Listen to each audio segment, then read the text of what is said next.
नमस्कार, very good morning. बहुत स्वागत है आप सभी का जी राजस्थान में और मैं हूं आपके साथ कशिश। बुलेटिन की शुरुआत करते हैं बड़ी खबर के साथ। राजस्थान में आज से ओबीसी परिवारों का डिजिटल सर्वे शुरू होगा। 10 से 23 जुलाई तक घर घर सर्वे की टीम पहुंचने वाली है और राजधारा सर्वे मोबाइल ऐप से ये पूरा सर्वे किया जाएगा।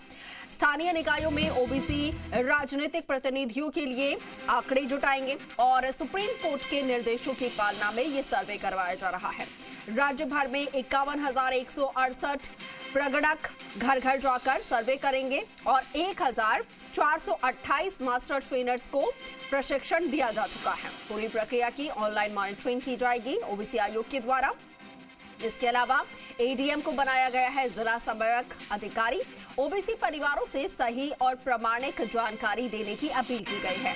राजनीतिक दलों और सामाजिक संगठनों से भी सहयोग की अपील है। सर्वे रिपोर्ट के आधार पर सरकार को आयोग अपनी सिफारिशें देगा। तो देखिए, पंचायत और निकाय चुनाव के लिए ओबीसी रिपोर्ट का इंतजार लंबे समय से किया जा रहा है और अब ये जो ओबीसी को लेकर जो सर्वे है वो शुरू होगा आज से।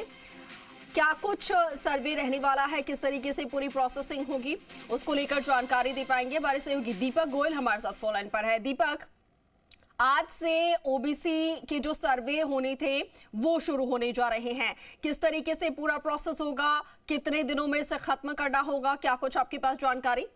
अब देखिए, पंचायत और जो निकाय चुनाव है वो टिके हुए हैं ओबीसी आयोग की रिपोर्ट पर। यदि ओबीसी आयोग अपनी रिपोर्ट दे देता तो हो सकता था कि जल्द चुनाव का ऐलान हो जाता। सरकार कह रही है कि हम तैयार हैं, राज्य निर्वाचन कह रहा है कि हमारे पास ओबीसी आयोग के आंकड़े नहीं आए हैं और ओबीसी आयोग अपनी तैयारी में जुटा हुआ है। प्रदेश में पंचायत और निकाय चुनाव के लिए राजस्थान ओबीसी प्रतिनिधित्व आयोग आज से 23 जुलाई तक ओबीसी परिवारों का ऑनलाइन सर्वे कराने जा रहा है। सर्वे में 19 सवाल है वो पूछे जाएंगे। परिवार के मुखिया, सदस्यों का नाम, उम्र, जेंडर, एजुकेशन, आपकी क्वालिफिकेशन, योग्यता यानी और परिवार की आजीविका के साधन, परिवार का जन आधार, बीपीएल श्रेणी का एनएफएसए यानी कि नेशनल फूड सिक्योरिटी एक्ट और साथ में लाभार्थी के अलावा परिवार में राजनीतिक प्रतिनिधि से जुड़े प्रश्न है वो पूछे जाएंगे। इसमें कैटेगरी बनाई गई है जिसमें पंचायत से लेकर विधायक, सांसद और राज्यसभा की श्रेणी शामिल है। इस सर्वे में 51,000 से अधिक कर्मचारी जुटेंगे और माना जा रहा है कि प्रत्येक कर्मचारी पर 250 से 300 परिवारों पर सर्वे का जिम्मा है। इसके लिए 14 दिन का समय मिला है और इसके अंदर क्योंकि देखिए ओबीसी प्रतिनिधित्व आयोग का जो गठन है वो 9 मई 2025 को हुआ था। इसके बाद 3 बार आयोग का कार्यकाल है बढ़ा और आयोग की 1.25 साल अब यहाँ पर हो चुका है। सर्वे में देरी पर आयोग का तर्क रहा है कि पहले एफआईआर का दौर चल रहा था, इसके बाद जनगणना का दौर चला और इस वजह से सर्वे का काम प्रभावित रहा। और ये भी बताया जा रहा है कि 14 अगस्त को सरकार को रिपोर्ट दी जा सकती है ओबीसी आयोग की और उसके बाद में राज्य निर्वाचन आयोग है वो अपना काम यहाँ पर सरकार को देगा और सरकार राज्य निर्वाचन आयोग को यह आंकड़े देगी तो राज्य निर्वाचन आयोग है अपना चुनाव का ऐलान यहाँ पर कर सकता है। क्योंकि आयोग ने काम में तेजी दिखाई है अब तो, हालांकि आयोग का कार्यकाल 30 सितंबर तक बढ़ाया गया है और जिस तरीके से बताया जा रहा है कि ओबीसी परिवारों का सर्वे करने के लिए 10 जुलाई से यानी कि आज से कर्मचारी घर घर जाएंगे। इस मामले में आयोग ने सरकार को बताया कि सर्वे में शामिल कर्मचारियों के तबादलों से आयोग के कामकाज पर असर पड़ सकता है। इसलिए तबादलों का जो लास्ट डेट है तबादलों की 10 जुलाई, तो ऐसे में जिनके तबादले हो चुके हैं उन कार्मिकों को अभी जो इस सर्वे से जिनकी ड्यूटी लगाई है उनको अभी रिलीव यहाँ पर नहीं किया जाए। और देखिए, सर्वे फॉर्म का जो प्रारूप एक है लेकिन निकाय और पंचायत चुनाव के लिए अलग अलग फॉर्म है।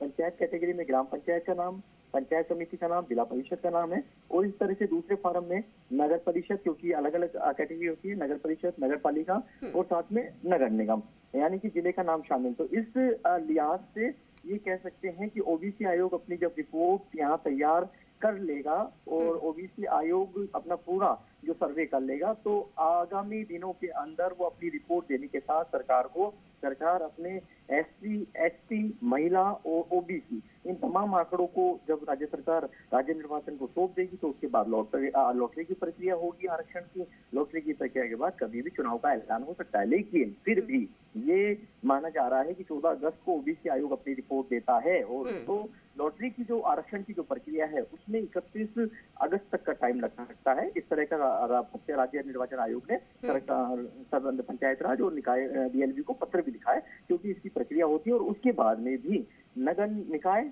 और पंचायत इन दोनों चुनावों को कराने में करीब 90 दिन का समय लगेगा। तो ये तो साफ तौर पर राज्य निर्वाचन आयोग ने साफ कर दिया है कि दोनों इलेक्शन कराने के अंदर, चाहे वो 2 चरणों में निकाय हो और 4 चरणों के अंदर पंचायत हो, तो 90 दिन का समय तो लगेगा। यानी कि अगस्त का समय, सितंबर, अक्टूबर, नवंबर, यानी कि ये पूरी तस्वीर तो साफ हो गई है कि नवंबर से पहले राजस्थान के अंदर निकाय और पंचायत इलेक्शन नहीं होंगे। लेकिन ओबीसी आयोग ने अब बहुत तेजी यहाँ पर दिखाई, क्योंकि बहुत देरी हो रही है, लोगों में आक्रोश है, लोग तैयारी कर चुके हैं जो चुनावी मैदान के अंदर उतरना चाहते हैं। 31 जुलाई डेडलाइन हाईकोर्ट ने यहाँ पर दे रखी कि 31 जुलाई तक आपको चुनाव कराने, लेकिन ये संभव नहीं है। हालांकि कोर्ट का दरवाजा क्या, सरकार को खटखटाना होगा और उसमें आपको मियाद यानी कि बढ़वानी होगी, कि उनको तर्क देना होगा कि सरकार के पास या जो आंकड़े जो पिछली बार सरकार ने कोर्ट के अंदर दिए थे कि गर्मी का मौसम है, जनगणना का भी काम है, एफआईआर चल रहा है, तमाम चीजें,